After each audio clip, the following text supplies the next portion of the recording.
Oi, gente, tudo bem? Hoje a gente vai falar sobre Herdeira do Fogo, que é o volume 3 da saga Trono de Vidro. E antes de eu começar a falar da história, vale pontuar que nesse livro a gente começa a ter narração de mais de um personagem. Então a gente vai acompanhar a história da Celina barra Elin, né, que a gente descobriu que é a Elin Galantinos, do Dorian, temos da perspectiva do Shaol, temos a perspectiva de um primo da Celina, que é o Aedion, que é um general de Adarlan, e de uma bruxa dente de ferro que não tinha aparecido até o momento, que é a Manon Bico Negro. A Celina, ela vai tentar conseguir respostas sobre as chaves de Wyrd com a rainha férica Maeve. Só que ela diz que só vai ajudar quando ela tiver treinado e atingido todo o seu potencial. Então manda ela treinar com o Rohan, que é um guerreiro feérico e tal. E ela só vai poder ter as respostas, voltar a falar com a Maeve quando ele considerar que ela está pronta para voltar. Já as bruxas Dentes de Ferro, né, a Manon, enfim, as demais bruxas, elas estão se reunindo a pedido do rei, que ele tem uma proposta para elas de lutar ao lado dele, montadas numas serpentes aladas, umas criaturas que ele criou, né? E manter elas para si depois disso, para que elas possam reconquistar a terra delas, enfim. Já o primo da Elin, que é o Aedion, é um general do rei. Ele vem para Forte da Fenda, perdão, e o Shaol começa a seguir ele. Acaba descobrindo que ele tem sido um traidor durante todo esse tempo e que ele veio para se reunir com os rebeldes.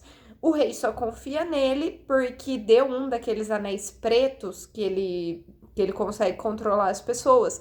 Só que o Aedion sentiu algo errado naquele anel, porque como ele tem sangue férico, assim como a Celina, ele não tem o poder de fogo que ela tem, mas os sentidos dele são apurados. Então, ele sentiu um cheiro estranho e jogou o anel fora e ele fez uma réplica. Então, o rei pensa que consegue controlar ele, entende?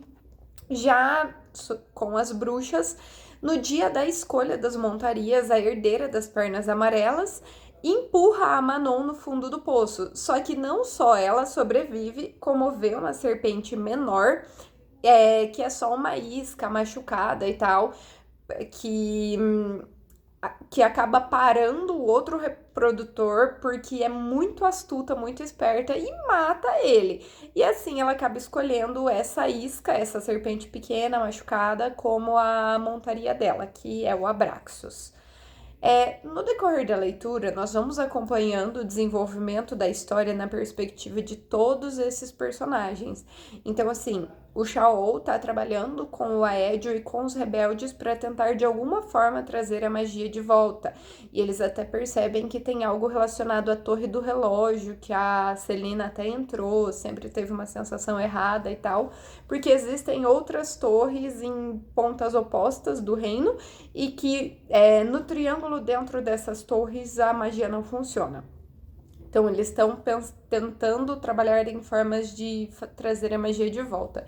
Já o Dorian, ele se envolve com uma curandeira, que é a Sorcha, tentando aprender sobre a própria magia dele e também para manter ela sob controle. A Manon, que é a bruxa, está treinando com o Abraxos e também tem os treinamentos das bruxas entre si e tal.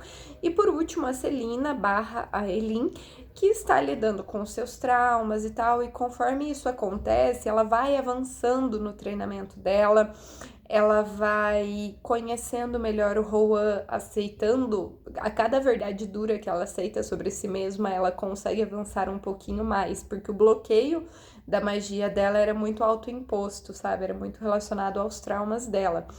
E sobre o Rohan, eles vão se conhecendo melhor, entendendo um ao outro, desenvolvendo ali uma amizade, que pelo visto o cara sofreu tanto ou até mais do que ela, já que ele tem 200 e poucos anos, né? Mas enfim, puxando para o final do livro, o rei ele manda soldados e também alguns dos monstros que ele criou com colares de pedra de Wyrd para atacar o Endelin, que é onde a Celina tá. Que vem e esses monstros, eles vêm sugando e matando semiféricos há semanas, porque uma das coisas que o rei precisa para trazer essas coisas é que as pessoas tenham sangue mágico. Então, eles estão atacando os semiféricos porque os féricos de verdade, comandados pela Maeve, não se importam muito com eles. Então, assim, meio que ninguém dá falta, sabe? A Celina descobre que esses monstros são os Valg, os mesmos demônios que lá nos primórdios do mundo deles invadiram pelos portais, que fizeram as chaves, e são eles que o rei está trazendo para essas pessoas. Então, assim, durante o ataque, a Celina se esgota e os 3 príncipes Valg quase matam ela, só que eles se alimentam de toda a dor, de todo o sofrimento, de todas as memórias ruins, de todos os medos dela. Então, assim, quando ela começa a recordar de todo o passado dela, de como o Terracin caiu, de todos os sacrifícios que foram feitos para que ela sobrevivesse, ela finalmente consegue reagir, aceitar quem ela é, aceitar a realidade de ela ser rainha, de todas as responsabilidades que ela tem, porque também o rei mandou exterminar todos os escravos dos 2 campos, tanto de Endovier como de Calácula. Então, assim, ela finalmente consegue reagir e percebe que ela tem todo esse poder e ela precisa fazer alguma coisa sobre isso. E com a ajuda do Rohan, que eles acabam descobrindo que acho que é Kahanan que fala, que é meio que uma ligação mágica onde eles podem compartilhar a magia um com o outro quando ela acaba. Então ela estava esgotada, mas o Rohan compartilha a magia dele com ela e ela consegue destruir o restante dos príncipes, porque ela conseguiu matar 2 e restavam os outros, né? Beleza. Restando apenas, ela incinera eles e ficam apenas os colares de pedra de Wyrd, que de alguma forma mantinha esses príncipes presos dentro do corpo desses homens e eles ainda não sabem como. Depois disso, pensando bem nas lembranças, a Celina percebe que ela sabe onde está a última chave de Wyrd, que é dentro de um medalhão que está com a família real de Terracin desde o início, e que inclusive estava com ela na noite em que ela fugiu, sobreviveu e foi encontrada pelo Arobin. Só que ela pensava que ela tinha perdido, e quando ela percebe que ela não teria sobrevivido sem o medalhão, ela vê que provavelmente o Arobin tem guardado esse medalhão desde então. Quando ela volta para Doranelli para falar com a Maeve pelas informações que ela precisa para mostrar o quanto ela evoluiu no treinamento dela, a gente descobre que a Rainha Férica sempre foi uma vilã. O que, assim, no decorrer do livro você vai pegando, porque ela é uma Kenga. Então, assim, ela não ajuda ninguém, tem a questão do preconceito, tudo. Então, você vai pegando que ela não é uma pessoa legal. Só o fato de Terracin ter caído sem ela ter mandado ajuda dos féricos significa muito. Então, assim, ela não entregou as chaves para serem escondidas, como dizem as histórias, mas sim o Brennon, né, que foi o primeiro rei de Terracin, o primeiro com poder de fogo e tal, ele roubou as chaves dela e tem a linhagem e ela teme a linhagem de fogo dele desde então. Então, assim, o Brennon, não devolveu as chaves ao portão por medo da Maeve voltar, retalhar e ele não conseguir proteger as pessoas. E ela queria que a Aelin treinasse justamente para ela saber a extensão do poder, que é, assim, muito maior do que todo mundo imagina, do que todo mundo esperava. Então, a Aelin consegue ameaçar ela, fazer uma troca por causa de um anel, uma coisa que ela tinha um apego emocional, enfim, de um amante do passado, pela liberdade do Rohan. E o Rohan faz o juramento de sangue para servir a Aelin logo em seguida. E eles deixam a Maeve e vão embora juntos. No final, a Manon, ela vence os jogos de guerra.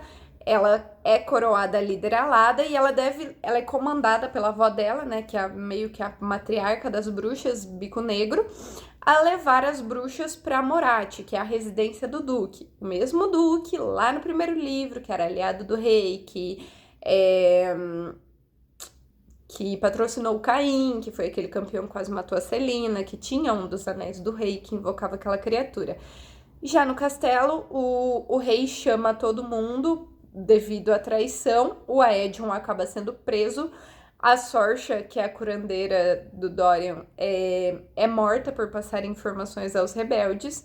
E o Dorian revela a magia dele para que o Shaol consiga fugir. Só que o rei prende o próprio filho em um dos colares de pedra de Wyrd. Que é, assim, uma das cenas mais dolorosas que eu já li na minha vida, assim. É bem difícil. Esse livro todo, esse final, a Eileen relembrando o passado dela, a discussão dela com a Maeve, o que a Maeve faz com o Rowan. É tudo muito difícil, sabe? É muito marcante. E enquanto tudo isso acontece em Forte da Fenda, a Eileen deixa o Rowan e o Endelin, dizendo que vai chamar ele quando for preciso, e volta para Forte da Fenda, e o livro acaba assim. Nós apenas sabemos que o pau vai torar no próximo livro, gente. Então é isso, espero que vocês gostem.